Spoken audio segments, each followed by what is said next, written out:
camp. Today we just wanted to put the ball down and just be able to play real live ball and let the kids have fun and march it up and down the field. And I thought both sides competed at an extremely high level. So proud of both our kids and our coaches for their approach to this training camp. They brought an earn it mentality. With a chip on their shoulder and really trying to improve and get better. I really thought it was a successful camp for a couple of reasons. One, we decided to implement a new offensive scheme that was simple Simon, that was allowing our kids to play fast, and saw that over 15 practices. To be able to watch our defense shorten things down and shrink the system a little bit has allowed our defense to play faster. I hit our guys up. I said, man, because we shortened these systems down, how much individual time are now you getting to become a better football player fundamentally and technique-wise, and all the time that we spend on our individual drills and getting better, I thought was a big success, and they felt that. The real-time information, I thank all our Pac-12 refs for being here at each practice, but the real-time information of being able to get things back immediately on if there was a foul and be able to address it immediately, I think has made us a more disciplined football team over 15 practices. And then, we really worked the emphasis of all about the ball, from ball security to also being able to get the ball defensively. We had one turnover today defensively on a great rake out, but to be able to address those right after practice as an offense and then be able to account the strip attempts defensively, I thought was really good. The last thing for me walking away from this, and I told her, just got done telling our team, I love where their mentality is at right now.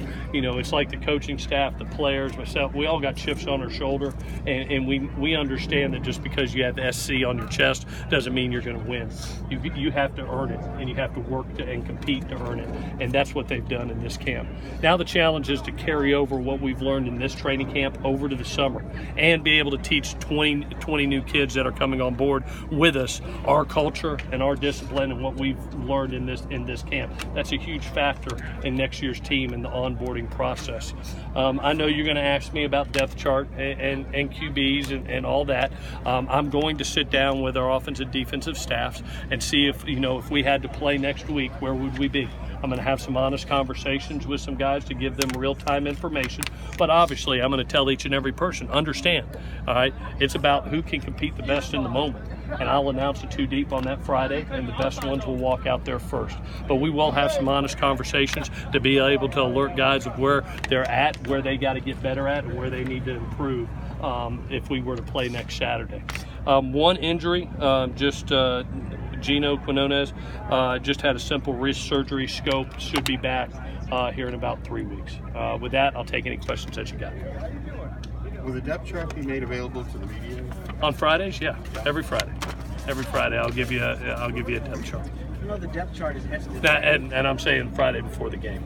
Okay. Not next week. That's a good one, though. Huh? That was a good try. But the Friday before the game. What'd you try and accomplish when you stopped practice to sort of talk after the fight? It's real-time information. That was probably the best learning lesson that we could possibly have in camp, because we just played all day. And when you put guys in competitive atmosphere, and like I told them at the end, that was the last learning lesson of this entire camp, is being able, one, to see, are we going to be a team that cares more about wins, or are we going to be a team that cares more about perception? And anytime that you have emotion, the energy level goes up, and it's okay to have emotion, but have an intelligent emotion. There's going to be guys that push and shove, and you can't push back, and they've done a great job in this camp. But as they've known, as you've seen out here, if we get a personal foul, I stop practice. I'm going to up down everybody, so they understand that it costs everybody when you make that decision and you let emotion get the best of you. So that was a great learning lesson in camp. Really haven't had that one yet in this entire camp, but that was a good thing to happen to us. Which players in particular have stood out to you? I think defensively, I like where our defensive front is right now, to be honest with you. I really think Brandon Peely may have improved the most on the defensive front. We challenged him coming off of last season that we really feel he can be a better player than what he was last year, and he took it to heart this camp. I think he's the most improved. Jay Tufeli has just been wrecking havoc in the backfield from the interior, and just Marlon is a mountain to move. So, those interior three guys have just stood out to me, how well they have held the point. Offensively, man, I'm just really fired up right now. Really, you know, I've loved the passing game, but our backs right now and our offensive line, we're able to physically run the ball. And to be able to have, you know, Vi and Steven and Big Marquise and Quincy and those host of backs, man, they showed their stuff when given the opportunities in our live drill. We maxed out tackle days by NCAA rule, and we wanted to put them in those situations and make them better runners as we go into summer, and they took advantage of it. I think even down on the 10-yard line when we finished this day, that was all running backs. You know, that was their opportunity to end the day and win it for the offense, and they did. You've had a Houston and Iowa playing middle. Mm-hmm. Is that the plan moving forward, given their experience, to keep both of them there? Yeah, you know, for us, it's about you have to have guys that can call the defense and be able to get us in the correct calls. They're the quarterback of the defense, so you have to be able to train there. We're very fortunate because we're talented right now at inside linebacker. Those two kids are seniors. They're good players, and they've got one standing right beside them that's a pretty dang good player too, an EA. You know, so it's all about competition, and those guys, other guys that are in that group. You know, I think that we are in good position for next year, and we'll be deep at that position with a couple older guys and a couple really talented young kids. So I think we're in great position there. But those two kids have learned how to quarterback the defense this spring. Of all the position changes that you've made, which one stood out to you as the most successful? I think the ability of our defensive ends in the appropriate situations. We've become a bigger defensive front at the defensive end position on normal down and distances. You know, you see a Connor Murphy out there, you see a Drake Jackson, Nick Figueroa is out there, and then the ability on third down to get our best pass rushers on the field, I think has been really good too. To be able to see Hunter Eccles and Malik McLean and Elijah Winston, who really cause havoc for tackles with their speed off the edge. I think that's been one of the best improvements that we've made in this game. Like you flipped Liam from defense to offense. Yeah. Of all the switches you've made, position-wise, player, which one seems to stand out to you? I would say probably the most important one right now is probably Liam. I mean, Jemmons, you know, he was a kid that was a tight end defensive lineman in high school. We knew he had blocking ability. We knew his toughness.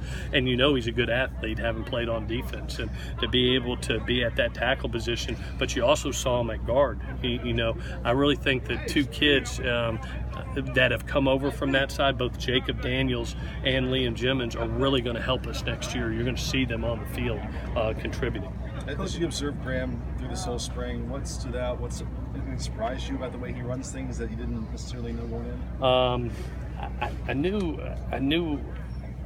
I knew how good he was when he walked in here, so I'm not surprised. But just to be able to watch him work has just been so fun for me. To be able to just say, you know what, Coach, we're going to do what we do and do it better than anybody else in the country. Man, that just, as a coach, you love that. You know, it's about your kids making plays, not you trying to outthink your opponent, but letting your kids just play and play fast.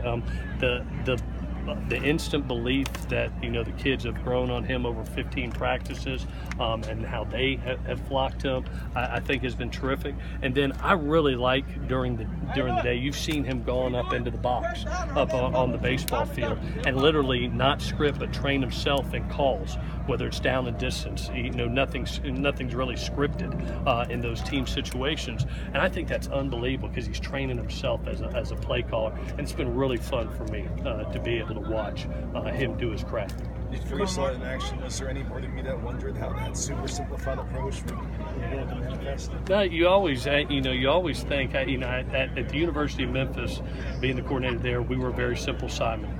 We had some good athletes and had been a part of that system, not necessarily grams, but something really, really simple, and it allowed our kids to play really fast. So to get back to that has been really neat. You know, this spring to watch our kids not only grow in it and get better in it, but truly believe in it, and they feel the tempo and how fast we can play is a weapon for them. And it's just been a great spring. It's been a great spring to watch. I can't wait till next year.